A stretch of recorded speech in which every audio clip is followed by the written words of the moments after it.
UP और उत्तराखंड की खबरों के लिए एबीपी गंगा को सब्सक्राइब करें और बेल आइकन दबाएं। उधर प्रदेश का सबसे बड़ा दून अस्पताल को इस वक्त ब्लड और प्लाज्मा की सबसे ज्यादा जरूरत है, क्योंकि एक कोरोना मरीज को ठीक करने की चुनौती है, तो वहीं दूसरी तरफ हर रोज आने वाले मरीजों की खून की जरूरत को पूरा करना है।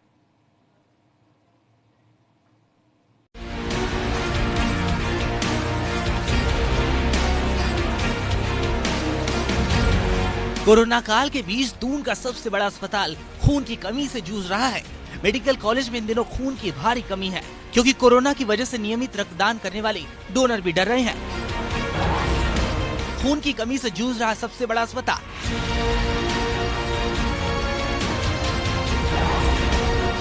कोरोना काल में मेडिकल कॉलेज में खून की कमी।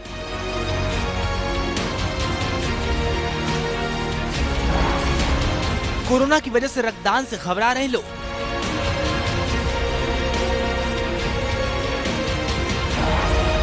प्लाज्मा डोनेट करने वालों की संख्या भी कम।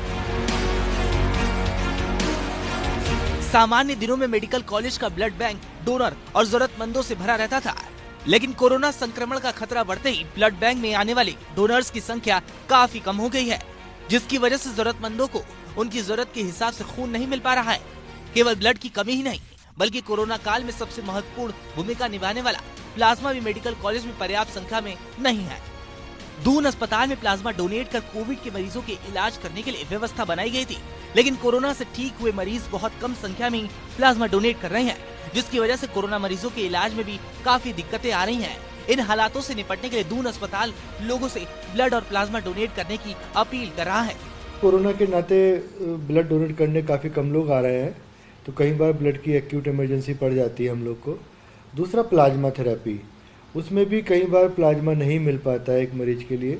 तो हमारी सभी से अपील है कि जो मरीज रिकवर होकर चले गए हैं वो प्लाज्मा डोनेशन के लिए आगे आएँ, और बाकी ब्लड देने के लिए भी एक आम पब्लिक बिल्कुल आगे आना चाहिए उनको, क्योंकि ये सभी एक्यूट इमरजेंसी में ही चाहिए होते हैं। दून अस्पताल के साथ ही एबीपी गंगा भी लोगों से अपील कर रहा है कि कोरोना काल के इस मुश्किल वक्त में लोग प्लाज्मा डोनेट करने के लिए जरूर आगे आएं, क्योंकि आपका एक कदम लोगों की जिंदगी बचा सकता है। देहरादून से रवि कैथुरा, एबीपी गंगा। चलिए तो अब एक नजर डालते हैं उत्तराखंड में कोरोना अपडेट पर। उत्तराखंड में कोरोना के मामले लगातार सामने आ रहे हैं। पिछले 24 घंटे में कोरोना के 376 नए केस मिले हैं, जिसके चलते राज्य में कोरोना मरीजों की संख्या 71,632 तक पहुंच गई है। 65,530 कोरोना के मरीज ठीक हो चुके हैं। वहीं 4,298 कोरोना के एक्टिव केस अब भी प्रदेश में हैं, जबकि 1162 लोगों की कोरोना से मौत हुई। तो कहां कितने मरीज मिले, किन जिलों में कितने मरीज अब भी हैं, कितने एक्टिव केस हैं, वो हम आपको बता रहे हैं। तो 376 कोरोना के पॉजिटिव केस पिछले 24 घंटे में प्रदेश में सामने आए। देहरादून में सबसे ज्यादा 133 मरीज, नैनीताल में 47, पौड़ी में 26 कोरोना पॉजिटिव केस, पिथौरागढ़ में 23 और रुद्रप्रयाग में 5 मामले। उधर राज्यपाल बेबी रानी मौर्य में कोरोना संक्रमण की पुष्टि होने के बाद राजभवन के 31 अफसरों की कोरोना जांच हुई है। फिलहाल सभी की रिपोर्ट आने का इंतजार है। आपको बता दें कि राज्यपाल बेबी रानी मौर्य ने खुद ट्वीट कर कोरोना संक्रमण होने की जानकारी दी थी, जिसके बाद उनके संपर्क में आने वाले अधिकारियों और कर्मचारियों की कोरोना जांच कराई गई है। तो अब उनकी रिपोर्ट आने का इंतजार है। ट्वीट कर राज्यपाल ने खुद दी थी कोरोना की जानकारी। तो राजभवन के 31 अफसरों की कोरोना जांच की गई। हमारी गवर्नर महोदया करीब 12:15 बजे एम्स के ट्रॉमा सेंटर में आई थी, जो कि कोविड सेंटर में कन्वर्ट हो चुका है, और यहाँ पर से उनको सीधा सीटी स्कैन के लिए ले जाया गया था और फिर उनको एडमिट कर लिया गया है कोविड एरिया में। एट प्रेजेंट उनकी सारी टेस्ट वगैरह हो चुके हैं। इवैल्यूएशन अभी भी टीम्स के द्वारा जारी है। इस संबंध में एक डॉक्टर्स की कमेटी बनाई गई है। ये कमेटी डेली गवर्नर महोदया को देखेगी।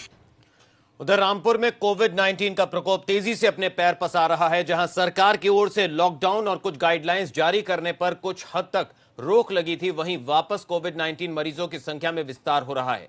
इसी में जिला अस्पताल के महिला चिकित्सालय में तैनात एक महिला डॉक्टर और जिला अस्पताल में ही तैनात injection room in charge corona positive पाए गए, जिसके लिए क्वारंटीन दोनों जगहों को 36 घंटे के लिए सीज कर दिया गया है और अन्य की जांच के निर्देश भी जारी किए गए।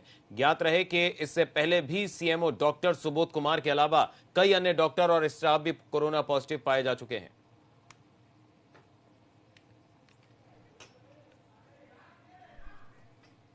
इसी बीच बड़ी खबर देहरादून से आ रही है। इस वक्त की बड़ी खबर, बेखौफ बदमाशों ने महिला को लूटा। देहरादून से इस वक्त की बड़ी खबर, बाइक सवारों ने महिला से लूटे 1 लाख रुपए।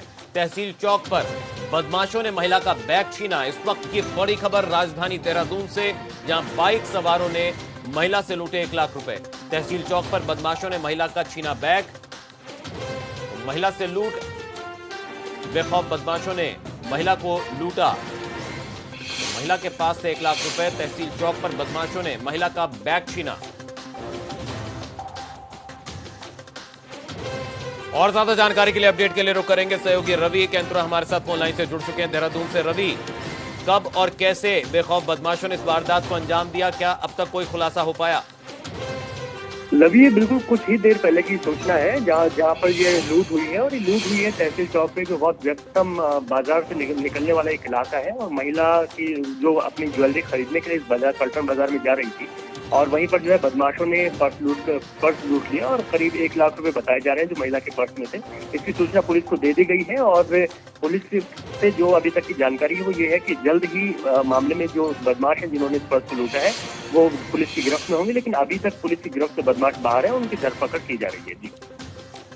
जी रवि, क्या पहले से भनक थी कि महिला अपने साथ इतने पैसे लेकर जा रही है? कुछ इस बारे में खुलासा हुआ? पुलिस का क्या कहना है?